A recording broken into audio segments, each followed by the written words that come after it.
français a envoyé des troupes à Brazzaville. Et ces troupes ont contribué au rapatriement des Français et des autres expatriés et se sont retirées de Brazzaville. Je ne crois pas qu'elles aient apporté un soutien à l'un des protagonistes. Nous lançons le défi à quiconque dirait que nous avons eu de contact avec les autorités d'Afrique-Aquitaine au cours de ces 5 dernières années, même téléphonique. Alors nous ne nous mêlons pas de ce débat qui ne nous intéresse pas. Nous avons travaillé plus de 12 ans avec Elf-Aquitaine, de 79 à 92. Et je crois qu'au cours de cette période, on a connu le grand développement pétrolier au Congo. Donc ce sont des partenaires habituels et nous continuons de discuter. Pour l'heure, on fait un peu l'état des lieux. Et je les ai reçus à Brazzaville, je les ai reçus ici à Paris, et il n'y a rien d'extraordinaire.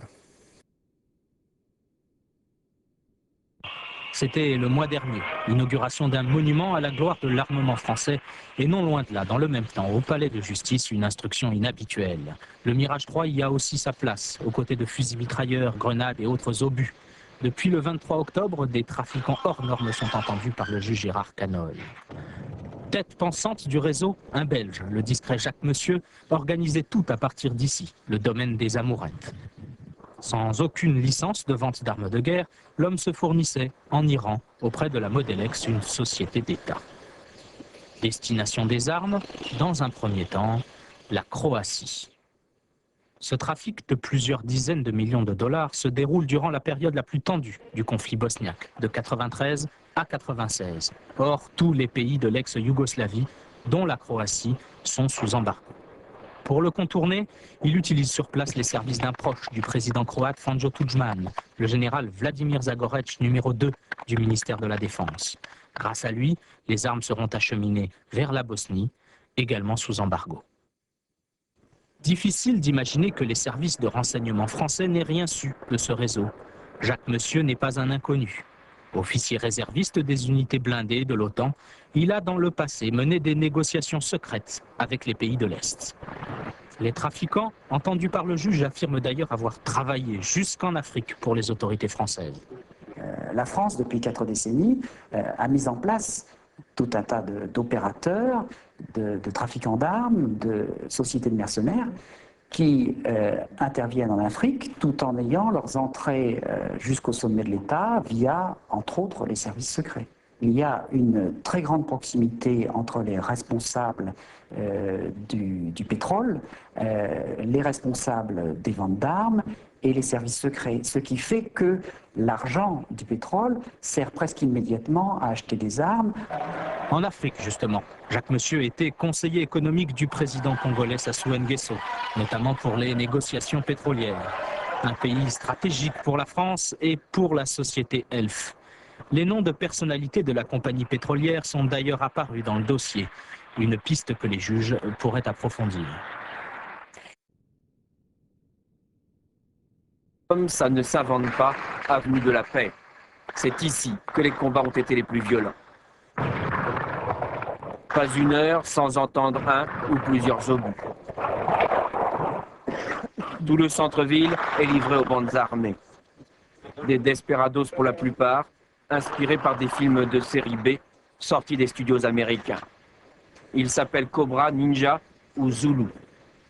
Là, nous sommes avec les Cobras, les miliciens de Denis Sassou Nguesso, autrefois général-président et dictateur.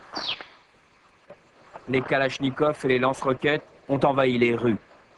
Et lorsqu'on interroge ces miliciens, ils ne parlent que de guerre totale. Quant à moi, la guerre n'est pas encore finie. Pour l'instant, on doit garder les positions, tandis que le président Sassou relance ses projets pour en finir avec les Souvas. Ici, pas d'idéologie, pas de programme, un seul ennemi, le président Pascal Lissouba. Mais pour ces miliciens, le coup de feu est une fin en soi et la Kalachnikov un moyen de subsistance. Interdiction d'aller plus loin. Le sergent nous a averti qu'à 200 mètres, il tire sur tout ce qui bouge. La preuve, cet adolescent, 15 ou 16 ans à peine, a pris une balle. Il rentrait visiblement de l'école. Des cadavres, il y en a tout autour de nous. Des civils en grande majorité, fauchés par une rafale. Lui, c'est autre chose. Quoi ce cadavre là? Ce cadavre va passer lorsqu'on faisait le combat, après le combat, et si on replie, et derrière nous, il y a les gens, les pilleurs. Et nous ne voulons pas de pilleurs, parce qu'ils viennent pour saboter.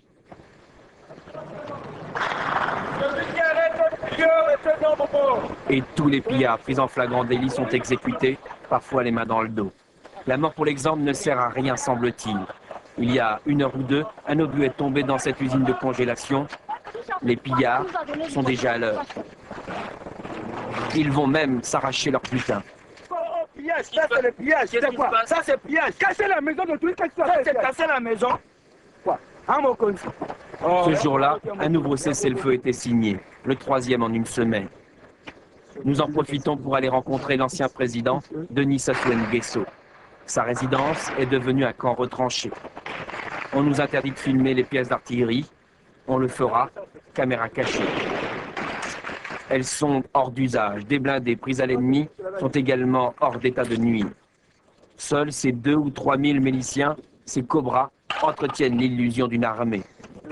Première question, et déjà on comprend que la trêve sera de courte durée. La question qu'on pose, c'est celle de savoir si les troupes du pouvoir vont continuer d'occuper le CHU et de tirer sur les quartiers populaires de Poto-Poto.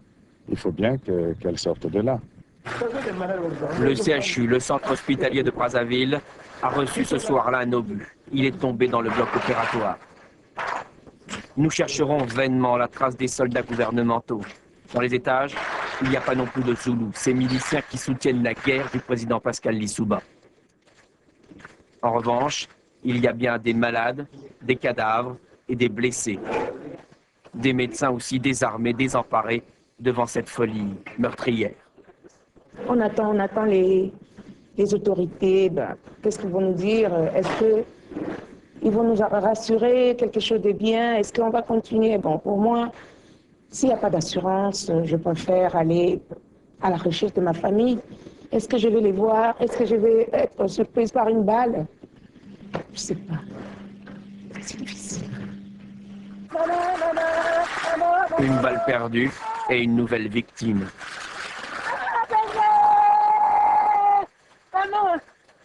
Ce n'est plus une guerre civile, c'est une guerre contre des civils. L'administrateur de l'hôpital n'en peut plus, mais il veut que l'on sache l'horreur de cette guerre. L'odeur devient insupportable. Par exemple, ça sont des civils qui ont reçu des balles perdues. Ils ne sont même pas au frigo. 400 ou 500 cadavres, un petit aperçu du bilan. Les soldats du gouvernement n'ont pas cessé de tirer sur les quartiers populaires et tout autour de l'aéroport. Pilonnages aveugles.